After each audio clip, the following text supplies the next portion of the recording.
Olá pessoal, vamos falar agora sobre a acumulação e a partição dos fotossintáticos, ou seja, aqueles produtos produzidos durante a fotossíntese.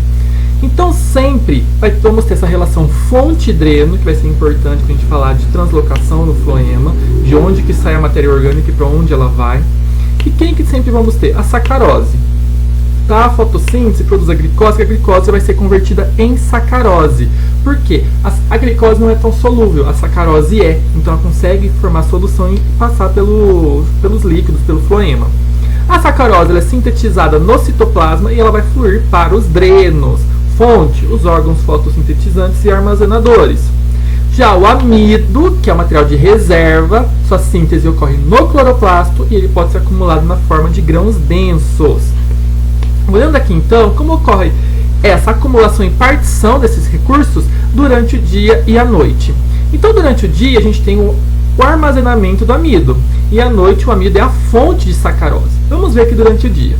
Então durante o dia ocorre o ciclo de Calvin-Benson, as reações fotooxidativas no cloroplasto, e eu tenho a síntese lá das triose fosfatos, tá? Gliceril 3-fosfato. Ela pode ser convertida em ADP-glicose e esse ADP-glicose formar o amido, lembra no slide anterior, formado e acumulado no cloroplasto. A triose fosfato ela pode sair também do cloroplasto, formando uma hexose fosfato, ou seja, 3 carbonos vai para 6 carbonos, produzindo a sacarose. Essa sacarose vai para o tecido vascular, como as células companheiras do floema, e ser enviada embora. Tudo bem? A sacarose que está no citoplasma também ela pode ser convertida em ADP-glicose, entra no cloroplasto e forma amido. Então, durante o dia, a gente tem 2 caminhos de formação de amido. Por que isso é importante? Porque a maior parte da planta é heterotrófica e durante a noite não tem fotossíntese, tem de consumir o carbono que tem.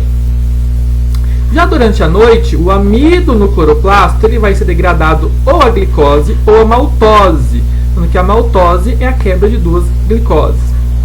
Ambas vão para o citoplasma formando um hexose fosfato, que vai formar a sacarose e que vai para a célula vascular.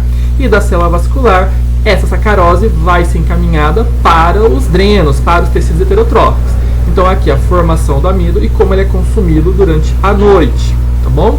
O amido, então, ele é o principal carboidrato de reserva das plantas, ele se apresenta em arranjos semicristalinos regulares, em grânulos insolúveis, e sua síntese ocorre nos cloroplastos. Então aqui a gente tem 2 cadeias para formar esse amido. Aqui a gente tem ligações alfa 1,4 e aqui ligações alfa 1,6 com essas 2 fileiras. O amido, que é um homopolímero, tá? Um polímero formado por unidades iguais, é formado por amilose e amilopectina. A amilose é um polímero formado de 500 a 2.000 unidades de glicose e a amilopectina formado por 10 a 6 unidades de glicose, tá certo? Aqui a gente tem a amilose e aqui nós temos a amilopectina. Aqui a gente tem todo o ciclo, tá? Que eu mostrei agora há pouco de produção, de eliminação, de amido, de sacarose, tá bom? O ciclo de Calvin-Benson, aqui toda a parte bioquímica que eu não entrei em detalhes. Então, para quem se interessar, aqui tem todos os detalhes com os intermediários químicos, as enzimas, onde tem ATP, onde não tem, tudo bem? Olhando aqui então, temos os tilacoides e aqui os grãos de amido, tá? Stark amido, certo? Fica acumulado nos cloroplastos. E falando sobre os fatores ambientais, eles podem sim influenciar a fotossíntese. Como? Nós temos a concentração de gás carbônico, a intensidade luminosa e a temperatura. Mas, professor, a água influencia? Sim, só que as plantas aquáticas, a água não é problema. Então, vamos focar naqueles fatores que são problemas para todos os tipos de plantas. Então, olhando aqui ó, o gás carbônico no gráfico, conforme aumenta a concentração de gás carbônico, nós temos aumento da taxa de fotossíntese. Mas vai chegar no momento que toda a ribulose 1,5-bisfosfato está ocupada no ciclo. Não tem ribulose 1,5-bisfosfato disponível para a reação. Então vai estabilizar, tá? E se você coloca carbono em excesso, pode causar a intoxicação, porque esse excesso de carbono pode reagir com a água, formando ácido carbônico, liberando prótons e desativar todas as enzimas. Então você pode intoxicar e matar a célula. Intensidade luminosa, mesma coisa. Conforme se aumenta a intensidade, aumenta a taxa fotossintética, até que chega numa região estável, tá? Numa região sem aumento nem diminuição. Aqui quer dizer que todo o aparato fotossintético está trabalhando, não tem nada parado, então não adianta colocar mais luz. E se você colocar luz em excesso, pode causar fotooxidação e a fotoinibição da fotossíntese. Quanto foto, né? A temperatura é aquele esquema das enzimas. Nós vimos que tem várias proteínas, enzimas envolvidas nos fotossistemas. Então, conforme aumenta a temperatura, aumenta a atividade fotossintética, que é até chegar a um ótimo. Depois desse ótimo, essa reação cai, que é a desnaturação. Tá bom? Quanto à luz, a irradiância, que é a quantidade de luz solar, sofre sobre diferentes superfícies. Ou seja, o formato da folha vai ter influência na quantidade de luz que chega. E a quantidade de luz vai ter interferência na quantidade de calor e na taxa fotossintética. Então, uma folha bem laminar vai ser diferente de uma folha no formato de espinho, no formato de acícula, que nem de pinheiros. Aqui nós temos uma coisa importante, que é o ponto de compensação fótico, que ele indica aquele ponto onde as taxas fotossintética e respiratória são iguais. Ou seja, toda a fotossíntese que eu estou fotossintetizando, eu estou respirando. Então, se olhar esse gráfico aqui, ó, mas pensando na respiração constante, a fotossíntese aumenta de acordo com a luz. E esse ponto aqui é o equivalente. Toda a fotossíntese está sendo consumida na respiração e vice-versa. Aqui a gente vai ter dois tipos de plantas. Plantas com alto ponto de compensação fótico e plantas com baixo ponto de compensação fótico. Essas plantas com alto vivem em ambientes ensolarados, chamado plantas de sol ou heliófilas. Tá? Se elas estão em um local com muita luz, a respiração é mais alta, então precisa de mais fotossíntese. Plantas com baixo ponto de compensação fótico vivem em ambientes sombreados, que são as plantas de sombra, chamadas de ombrófilas ou umbrófilas. Tá bom? Que nem samambaia, violetinha, não gosta de sol direto.